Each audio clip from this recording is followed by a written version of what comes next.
Hola, bienvenidas y bienvenidos a Ya es Mañana, el podcast de Institute for Futures, donde queremos que os ocupéis, que no os preocupéis del futuro.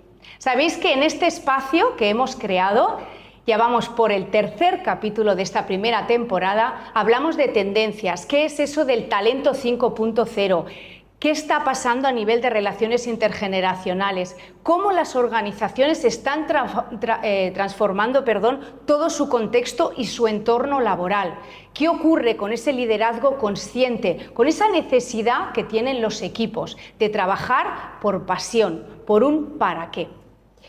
Hoy os voy a pedir que hagamos un experimento juntos. ¿Y sabéis en qué consiste? En que salgamos a la calle. Y dirás, pero a ver, ¿no? Te estamos escuchando, te estamos viendo cómo salimos a la calle. Quiero que experimentéis cómo el arte puede crear futuro. Porque como decía, el futuro podemos crearlo desde el aquí y desde el ahora. El arte nos permite no solo transformarnos y conocernos a nosotros mismos, sino sobre todo descubrir aquellas áreas que tenemos que todavía ni siquiera nosotros somos conscientes. Por eso el futuro nos ayuda a crear esos escenarios de futuro, pero sin adivinar, no es cuestión de bolas de cristal, es cuestión de interpretar con tendencias, con signos, con datos hacia dónde estamos yendo. Pero para ello, y sabéis que esa aceleración que estamos viviendo, la tecnología tiene mucho que ver. ¿Por qué? Porque las organizaciones quieren innovar, quieren transformar, pero todo toma su tiempo, todo lleva un proceso. ¿Y qué va a pasar cuando las máquinas y la tecnología automaticen y reduzcan el tiempo que necesitamos hoy en día para estar en muchas tareas y muchos trabajos muy rutinarios, muy operativos? Pues que tendremos más tiempo. Y ese tiempo tenemos que invertirlo en crear, en innovar, en imaginar, en diseñar. Por eso ese experimento que yo os compartía, que os pedía que hagamos hoy, es un experimento de salir a la calle. Y para eso tenemos a alguien muy especial con nosotros hoy, un invitado. Ya sé que siempre os digo que nuestros invitados en Institute for Futures son de lujo, pero hoy es un escenario estamos en un escenario en la calle y con un experto en dirección creativa, apasionado por la escenografía, que ha llevado a cabo más de 50 proyectos en 30 países, donde sabe muy bien lo que es cómo humanizar esas habilidades, esas competencias, pero sobre todo cómo desatar la pasión creativa que llevamos. Sergi Estabanell, benvingut, bienvenido. Muchas gracias por invitarme, muchísimas gracias. Gracias, Sergi. Además, tú y yo nos conocimos en el 2016, cuando lanzamos nuestro hub, Valkyria Hub Space, y creamos, ¿no? Estuvimos 3 meses, luego hablaremos un poco de esto, ¿no? Creando una experiencia, pero realmente queríamos, ¿no? Que los asistentes se incorporaran, vivieran esa experiencia creativa, que fue maravillosa. O sea, todavía tenemos, ¿no? Gente del sector que se acuerda de aquel evento. Nos podéis encontrar en YouTube, en nuestro canal de Valkyria Hub Space 2016, y fue realmente una experiencia donde ayudamos a las personas a descubrir ese potencial, esa creatividad, aunque fue algo corto, digamos, ¿no? Una sesión concentrada en una tarde, en un formato after work. Ahora entraremos ahí en todas esas experiencias, proyectos en los que estás trabajando, Sergi, pero yo querría primero que habláramos de ti. O sea, tienes una larga trayectoria, has trabajado en muchos países, en proyectos increíbles.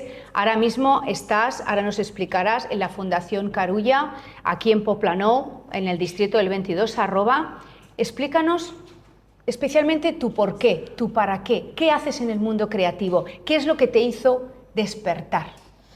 Bueno, es una gran pregunta, ¿no? El despertar. Y sí que es verdad que es algo importante, ¿no? Ese despertar. Yo tuve la suerte de un despertar muy temprano. La verdad es que yo ya con 17 años quería hacer teatro. Me apasionaba este mundo del arte, ¿no?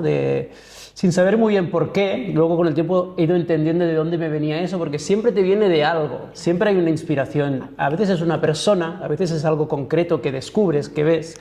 En mi caso fueron algunas personas y sí que algunos acontecimientos, ¿no? Y me hace recordar que seguramente si me voy ahí atrás, a esos 17 años, yo tenía como una necesidad de utilizar el arte para un medio social. Es decir, en esa época los jóvenes querían ir al Institut del Teatre y salir por la televisión, y yo no. Yo me interesaba más el mundo del clown, que era como esta gente que intentaba hacer humor, y también juntarme con gente que hacía cosas más sociales. Y así fue como con 18 años tuve la suerte de participar en un proyecto europeo financiado por la Unión Europea durante 3 años en Badía del Vallès. Wow. Sí, y ahí estuve trabajando con chicos de la calle, con jóvenes en las escuelas, con los profesores. Hicimos un proyecto sobre violencia entre iguales, en donde éramos un equipo pluridisciplinar y había trabajadores sociales, creativos, gente del mundo del arte y psicólogos. Y yo entré como esa persona con 18 años que entraba en un equipo que ya estaba funcionando, donde pude entender cómo el arte transforma vidas, realmente tal cual, transforma vidas. Trabajamos con gente que estaba en situaciones muy vulnerables y cómo a través de un proyecto que se alargó en el tiempo realmente pudimos transformar ese deseo, ¿no? Ese despertar, esa cosa de alguien que cree que su vida pues no vale nada casi, ¿no? Es de una situación muy extrema. Porque no creen en ellos, para empezar, ¿no? Bueno, porque están en unas situaciones complicadas y en unas situaciones complicadas no te permites pensar. Yeah. Creo que va por ahí la cosa, ¿no? Y a esta gente más vulnerable le pasa, pero también les pasa, creo, a los directivos de las empresas y a otros lugares. No nos permitimos sentir, no nos permitimos pensar. Dimos un espacio para que todo el mundo se pudiera permitir eso, y el arte fue el canal, la creatividad. Nos ayudó mucho a que esas personas tomaran impulso. De ahí ya no salí, luego me fui a Nicaragua 3 meses, a hacer un proyecto similar, largo recorrido, montar una escuela de circo con jóvenes, luego a Guatemala con Payasos Sin Fronteras, giras, para lugares que estaban damnificados, y luego ya hace 25 años monté el festival Escena Poblenou junto a Ada Vilaró, y era una necesidad de que el arte no solo sirviera para mostrar lo que yo sé hacer, sino para un bien más comunitario, ¿no? Sí. Para que nos permitiera juntarnos, para que nos permitiera entender qué nos pasa, ¿no? ¿Qué es la emoción que se transmite cuando hay un acto artístico? No solo cuando lo veo, sino cuando lo vivo. Y a partir de ahí todos los proyectos que he hecho tienen siempre esta base de entender que el arte transforma a las personas, y por eso estoy ahora en la Fundación Carulla, trabajando con esta línea de arte para la transformación social, y ya trabajando pues con entidades, organizaciones, empresas, artistas, creadores, en esta amalgama, ¿no? que nos da la posibilidad de conocernos con personas de diferentes perfiles, diferentes experiencias, diferentes culturas. Y creo que ahí un poco está la base, en realidad. Totalmente. Y a mí me encanta, ¿no? Lo hablábamos antes, ese concepto de comunidad, ¿no? De integrarnos, de tener en cuenta esas necesidades de diversidad, de integración. Y a la vez un poco también dar como voz, ¿no? A personas que en otro contexto pues ni siquiera se conocen a sí mismas, no se permiten poder brillar, ¿no? Esas habilidades, porque todos tenemos habilidades. Entonces es darte ese espacio para conocerte primero a ti mismo, a ti misma, y permitirte crecer, ¿no? En ese camino.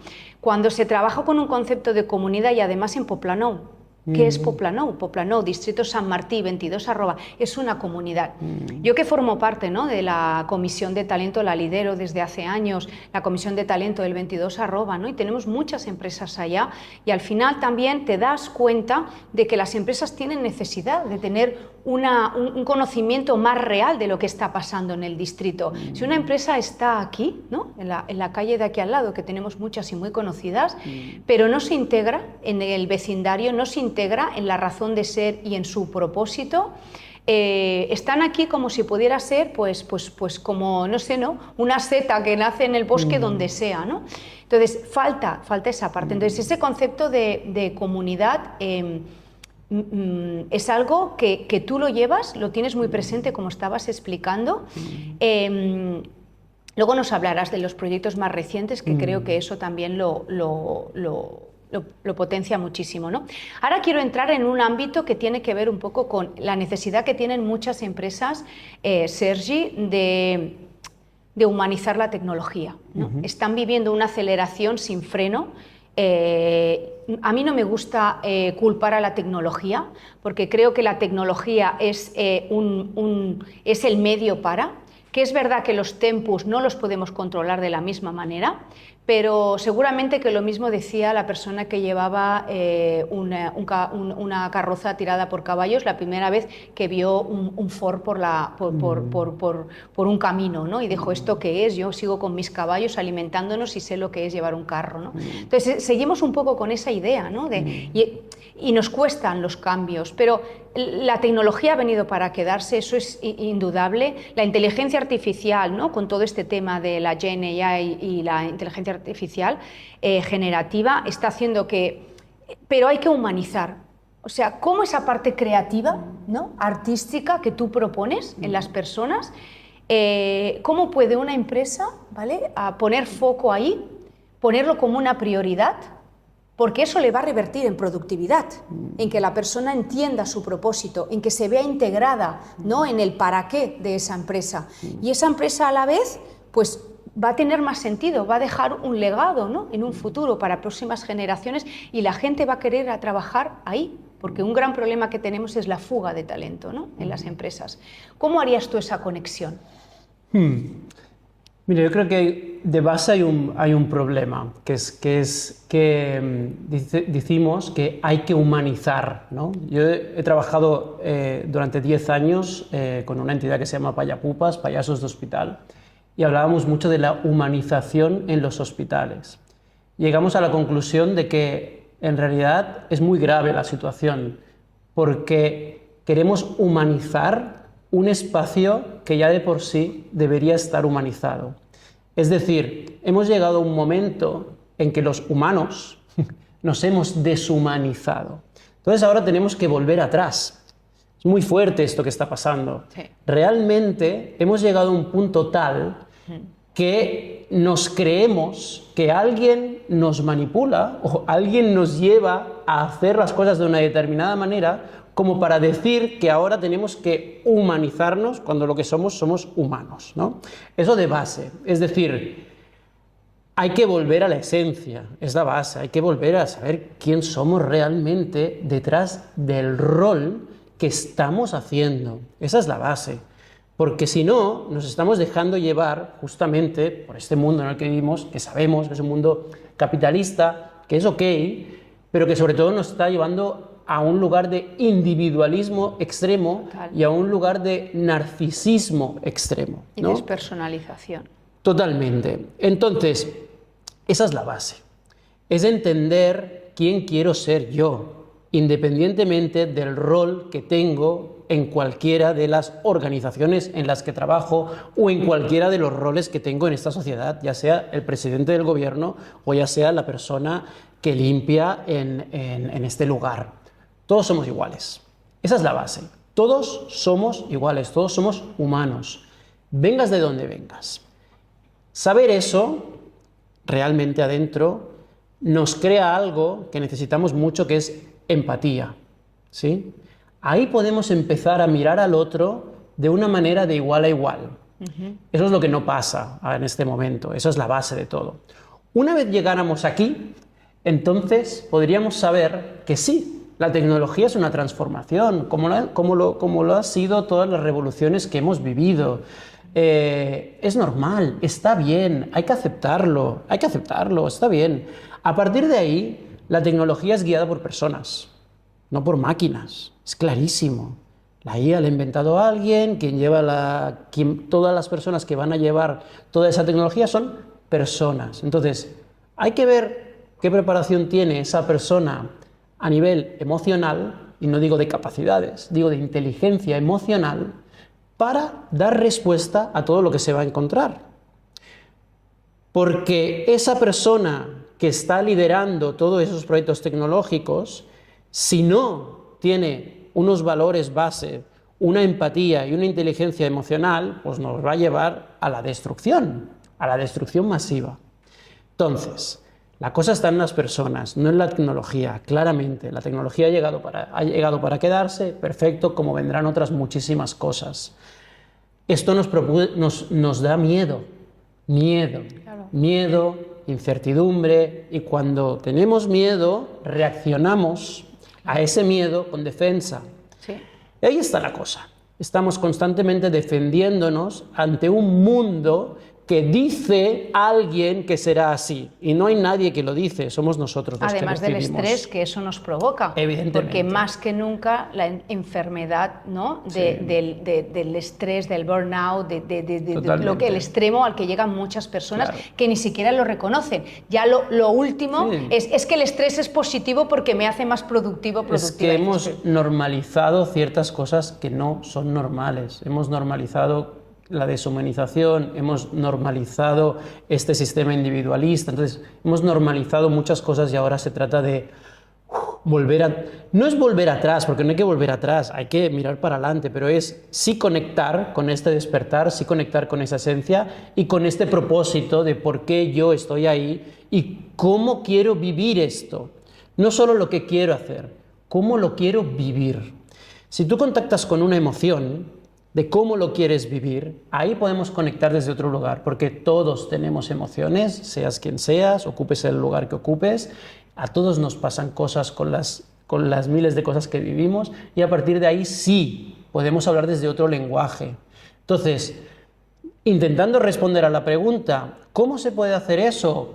Sí, formando equipos en inteligencia emocional, formando equipos en empatía, formando equipos en escucha activa, en mirada atenta y en trabajo de la incertidumbre, en el trabajo de que podamos compartir nuestros miedos de igual a igual y a partir de ahí construir proyectos, ¿no? Desde el miedo, desde la defensa, desde lo jerárquico, no vamos a conseguir nada, porque el sistema está muy bien organizado para que nosotros sigamos y estemos en la rueda del hámster sin parar. Claro. Para nosotros la anticipación es una herramienta que utilizamos para poder dominar esa incertidumbre, ¿no? O sea, es decir, la incertidumbre siempre la vamos a tener en nuestra vida, pero es que ahora mismo con toda esa aceleración todavía, ¿no? es más fuerte, ¿no? Y es más palpable. Entonces, el poder anticiparnos nos ayuda mucho, pero también el poder desarrollar habilidades. Entonces, Sergi, ¿cómo el arte y la creatividad puede impulsar la transformación de los equipos? ¿Cómo pueden transformar equipos que, sobre todo, si hablamos de equipos más técnicos, más metidos en el mundo de la tecnología, es que la creatividad no va conmigo, es que yo con saber, ¿no?, mi coding y mi programación ya tengo suficiente. ¿Cómo transformas, cómo trabajas con esos equipos? Mira, desde una base, hay una de las formaciones que hacemos nosotros que se llama Tu Poder Creativo y el título es Todos somos seres creativos, lo sepas o no. Me encanta. Y esta es la base. Todos somos seres creativos, todos utilizamos la creatividad y la utilizamos sobre todo para solucionar problemas. Vale, y esa es una herramienta y eso está muy bien y eso se puede trabajar. Pero la creatividad también nos sirve para entendernos mejor. Claro. Y si tú te entiendes mejor, ya sea a nivel físico, emocional, intelectual, podrás responder mejor a todo lo que te va a venir. Entonces, esa capacidad se trabaja desde el cuerpo. Y ahí hay muchas reticencias, evidentemente, ¿no? Yo, que soy una persona que trabaja delante del ordenador, ¿qué voy a hacer con mi cuerpo? Otra vez miedos a cosas que no sabes, que imaginamos que pueden ser, que un artista va a venir y tal. Es muy simple lo que hacemos, es muy simple. Nos juntamos unas personas, decimos cada uno qué es lo que le gustaría, cuáles son sus potenciales y cuáles son sus debilidades. ¿Y a qué tengo miedo? Y se comparte abiertamente como una terapia casi de grupo. Bueno, es que sí, como una vivencia de grupo. no me gusta llamarle terapia, porque después también lo podemos llevar, bueno, igual que el arte, ¿no? A otros lugares. Sí. Pero sí, hay una parte terapéutica, evidentemente, si lo ves desde un lugar de compartir. Claro. Una parte terapéutica que tiene sanadora, que ver, si quieres. que tiene que ver cuando llegó el COVID y por primera vez picaste a tu vecino para decirle, oye, ¿y tú cómo estás? Esa es la terapia de la que estamos hablando. Claro. Eso es lo que no hacemos. Claro. No picamos al timbre del vecino para saber claro. cómo está. No lo hacemos. Ahí, ¿por qué? Porque teníamos una necesidad. Teníamos una necesidad de grupo. Teníamos una necesidad de volvernos a encontrar. Porque la incertidumbre era tal que no sabíamos ese Dios al que decimos que nos va a salvar y que va a decidir las cosas ya no existía. Había otro y nadie sabía qué, porque nadie nos daba respuesta, entonces buscas la respuesta en el otro. De eso estoy hablando. De que si tú compartes tus miedos, tu incertidumbre, pero también tus ganas con otra persona, de ahí surge la creatividad. La creatividad no es más que eso. La creatividad es la capacidad que tenemos las personas de unirnos, compartir nuestros saberes para que se crea otra cosa. Esa es la creatividad. Cuando tú y yo estamos hablando, ya nace otra cosa aquí entre nosotros que todavía no es palpable, pero que cuando la veamos entenderemos. No lo entendemos en el momento, lo entendemos después. Si aquí en lugar de ser 2 somos 5, 7, 10 o 15, todo lo que se está creando aquí es increíble. Es un efecto multiplicador. Es alucinante toda la capacidad que tenemos de crear. Ese es el poder creativo. Luego la cosa es qué hacemos con eso. Claro. Eso es otra cosa. Ahí sí, ahí bueno, objetivos, estrategias, pero hasta que no creamos esto no existe. Claro. Y es una pena que no nos demos más tiempo para crear esto. Entonces yo lo que le diría al mundo de las empresas es que nos demos espacios de laboratorio, de ensayo y error, de encuentro, donde no solo pongamos en marcha nuestras habilidades, sino también nuestros miedos. Y también nuestros deseos y también nuestras ilusiones, porque a partir de aquí se crea una cosa más humana. Entonces, se trata de eso simplemente, ¿no? De humanizar todo lo que es objetivable. Todo lo que es objetivable está muy bien, nos sirve para unas cosas, pero humanizar es básico, porque si no, como decía antes, cuando acabes de ese trabajo, no sabrás qué hacer con tu vida. Claro. No sabrás qué hacer con tu vida cuando llevas 15 años líder de una empresa y ya no más, por lo que sea. ¿Qué haces con tu vida si no te has escuchado? Si no sabes cuál es tu propósito de vida realmente, totalmente, más allá de lo que estás haciendo. Laboratorios de experimentación emocional para crear.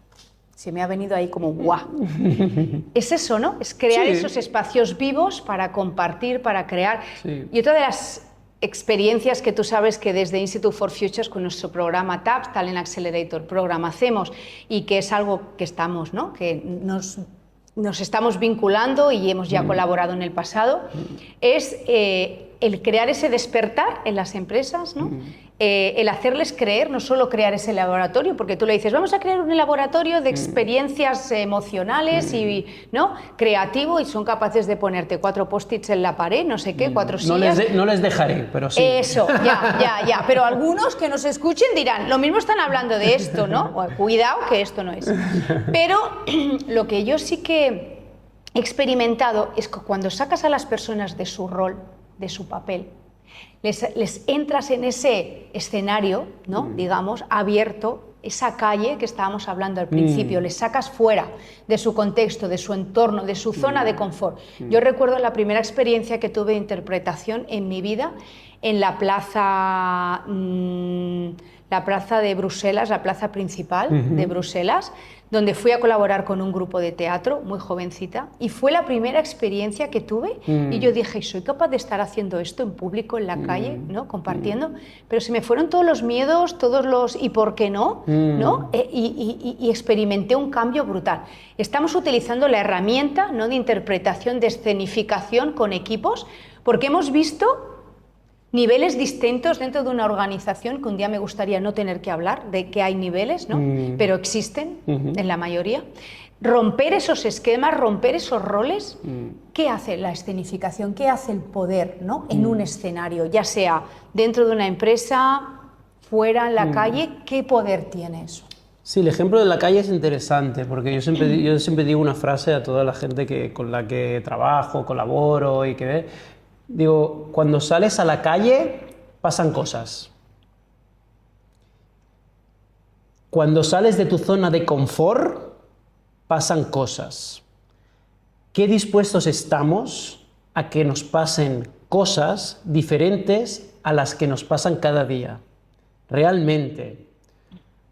¿Qué ganas reales hay de hacer cosas que no sabemos qué pasarán, ¿no? Y eso requiere un punto de atrevimiento, claro. Si yo voy... De valentía. Sí, Casi. de valentía. Valentía. Pero como tú cuando estuviste en esa plaza de Bruselas, seguro, y ahí te pasaron cosas que ahora después de 25 o 30 años todavía puedes recordar y coger como algo que te enseñó algo muy importante para seguir. Solamente cuando nos atrevemos a salir de nuestra zona de confort nos pueden suceder cosas que nos van a ayudar a lo largo de nuestra vida. Y es increíble la capacidad que tiene el arte en eso, porque es verdad. En 20 minutos te puede pasar algo que no te va a pasar en 5 años de universidad, que no te va a pasar en 10 años de trabajar en una empresa. En 20 minutos puedes vivir una revelación tan fuerte que te va a ayudar tanto al resto de tu vida que no te va a pasar en cualquier otro proyecto que hayas hecho. Te metes en una película, pero en este caso es real, es la vida misma. ¿Por qué? Porque tú estás jugando a otra cosa. ¿Qué hacemos nosotros con el teatro? Es muy fácil. Jugamos a ser otro. Te permites ahora salir a la calle, no siendo tú, siendo otra persona, jugando un rol. Eso te da una libertad tal que te convierte en algo, es algo alucinante, ¿no? Eso solo lo sabes hasta que lo vives. Desde lo racional no lo podemos entender. Cuando lo escuche la gente va a decir, ¿esto qué es? Hay que vivirlo. Sales a la calle desde otro rol para hacer algo con otra gente que está haciendo lo mismo que tú y ahí se crea el ritual.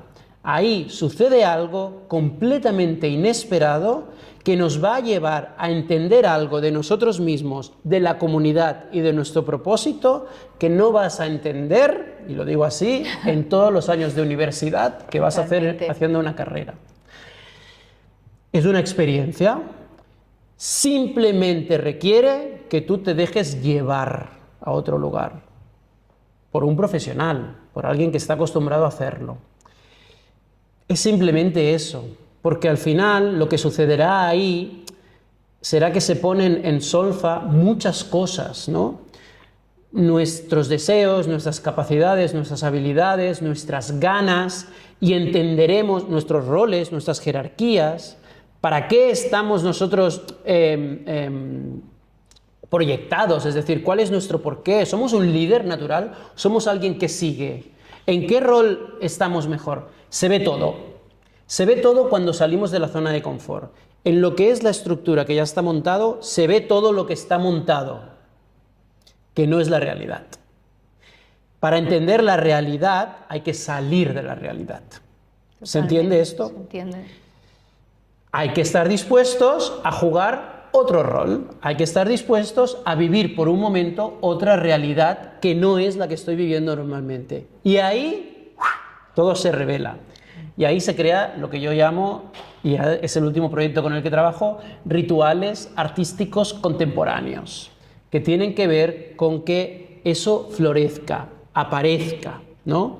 Entonces, esto que cuento seguramente no es muy tangible porque requiere de que tú lo vivas. Claro. Entonces, la tangibilidad es estar dispuesto a experimentar con otras personas algo creativo.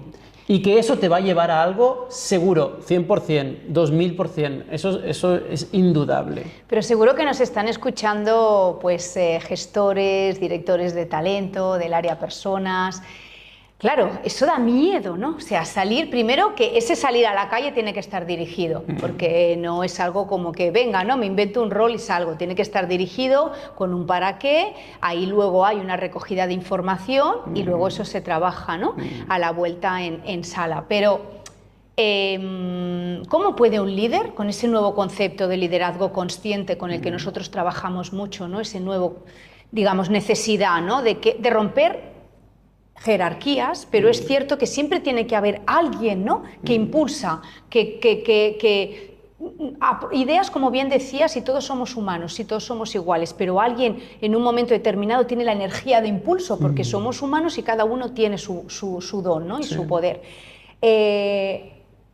¿Eso puede poner en riesgo ese rol, esa reputación del líder? ¿Cómo un líder más tradicional puede romper con su esquema para coger a su equipo y llevarlo a la calle? Porque seguro que hay gente que nos está escuchando y tiene esa duda. Sí. O sea, llevarlo a la calle es una de las formas, ¿eh? Todo este trabajo se puede hacer en salas, se puede hacer en lugares interiores, es decir, para que nos entendamos también, hay que trabajar en espacios cuidados, en espacios donde yo me sienta seguro, ¿eh? La calle la hemos puesto como un extremo y solo llega cuando realmente estoy preparado a ello, ¿no? Que no se... Hay un previo, porque si no me parece hay un previo, que no se malinterprete y diga, la calle. Va a estar todo el mundo como un poco, ¿no? Vale, entonces, poniendo eso como previo y de que vamos a crear un espacio cuidado para que eso suceda, los líderes. Yo me considero líder, por ejemplo, ¿no? Yo he liderado muchos proyectos, me gusta estar ahí, me gusta porque tengo visión, ¿no? y veo más allá, veo los proyectos, veo las cosas que pueden suceder y me gusta ir a perseguirlos y me gusta crear equipos y me gusta trabajar con los equipos. Ahora, es verdad que yo he trabajado desde diferentes formas y me gusta que los equipos sientan como yo ese propósito al que vamos, ¿no? Entonces sí que hay un esfuerzo y es grande el esfuerzo, no es pequeño, de dos conceptos que he nombrado antes: escucha activa, mirada atenta. Escucha activa quiere decir estar todo el rato en escucha de lo que sucede, de lo que sucede con las personas con las que trabajo y del impacto que está generando lo que hago. Vale. Escucha profunda lo que está pasando y no solo escucha, sino de coger eso que pasa y darle respuesta, ¿sí? Mirada atenta. Mirada atenta es una capacidad de ver más allá de la mirada, es una capacidad de ver el alma, es una capacidad de sentir, ¿sí? Sentir a través del cuerpo todo lo que estamos generando, qué impacto tiene y qué está pasando.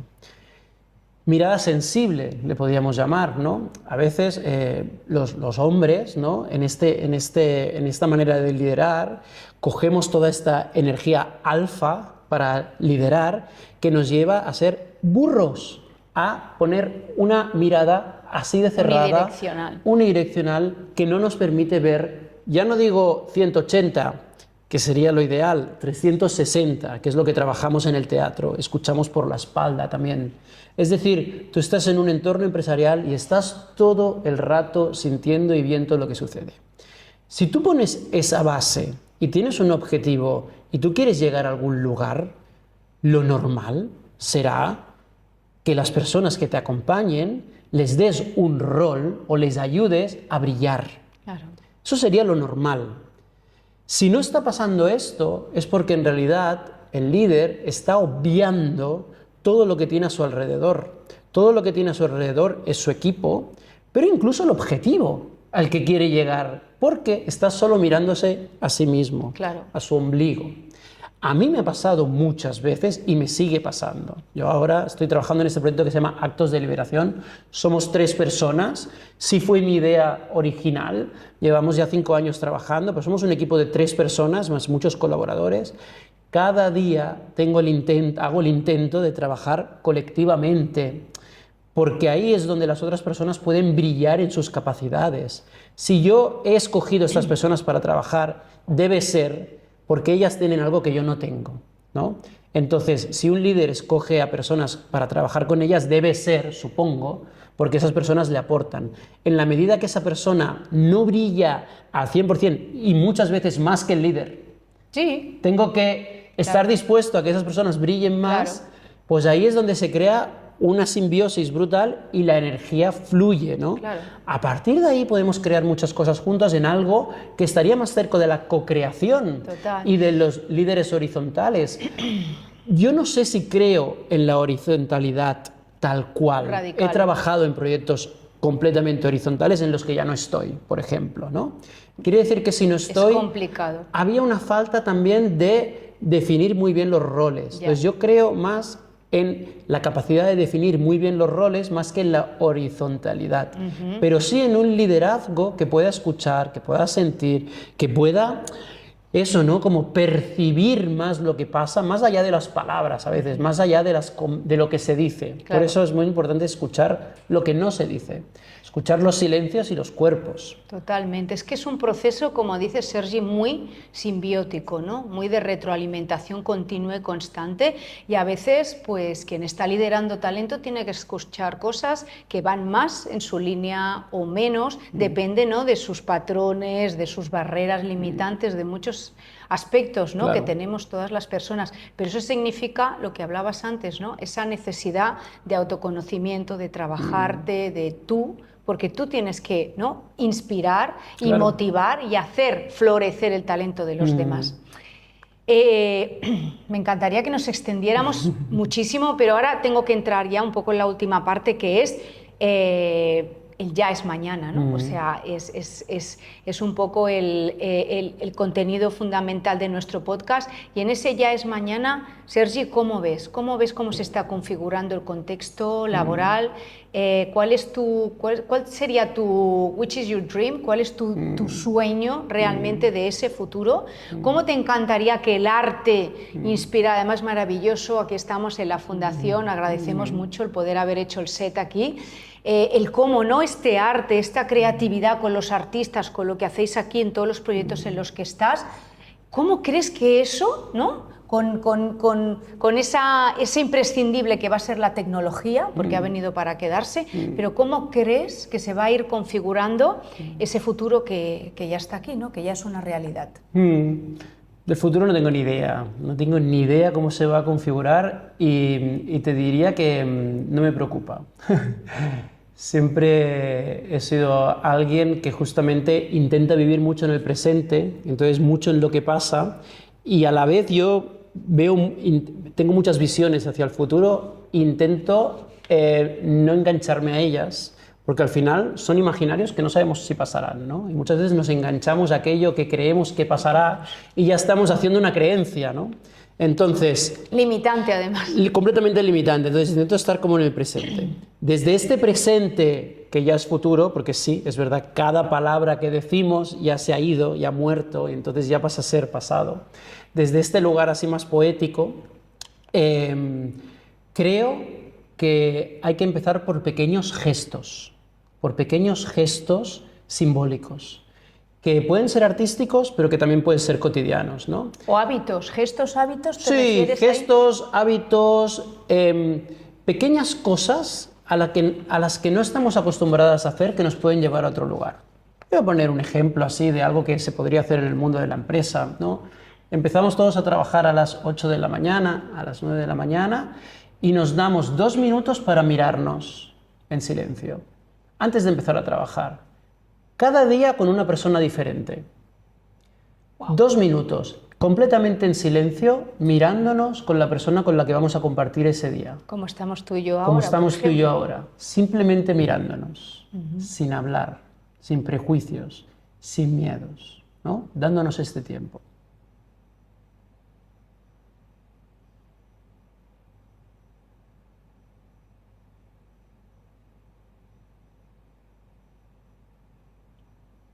Te veo.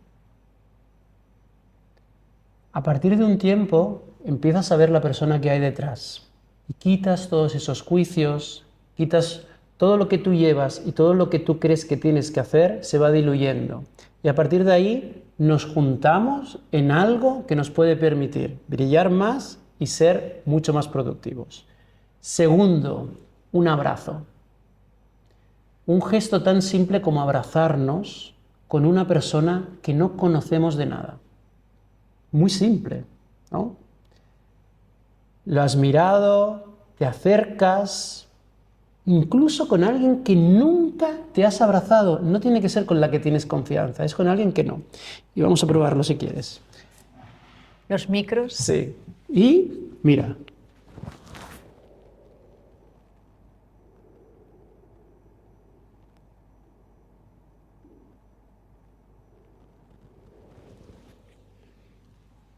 Esto se puede empezar por 10 segundos y lo vas subiendo de tiempo.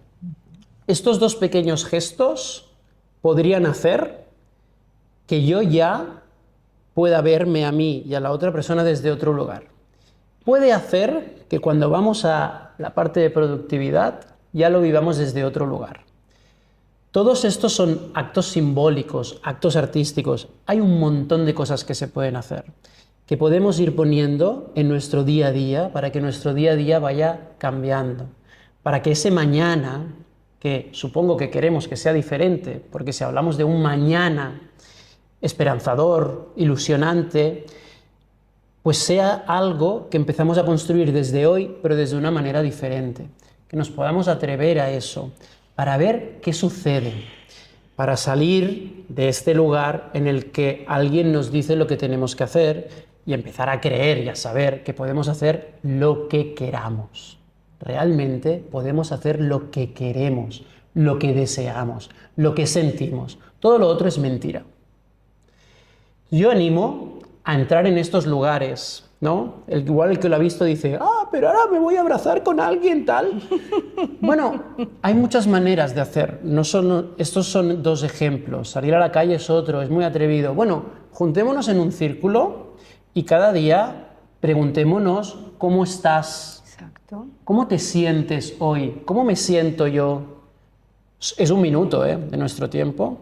A partir de ahí lo que va a suceder es que vamos a necesitar de eso para poder seguir haciendo las cosas de una manera más humana, más empática, y que eso, estoy completamente seguro, nos va a llevar a ser mucho más innovadores, mucho más productivos, y vamos a crear un futuro realmente muy inesperado. No el que nos dicen, el que nosotros queramos crear.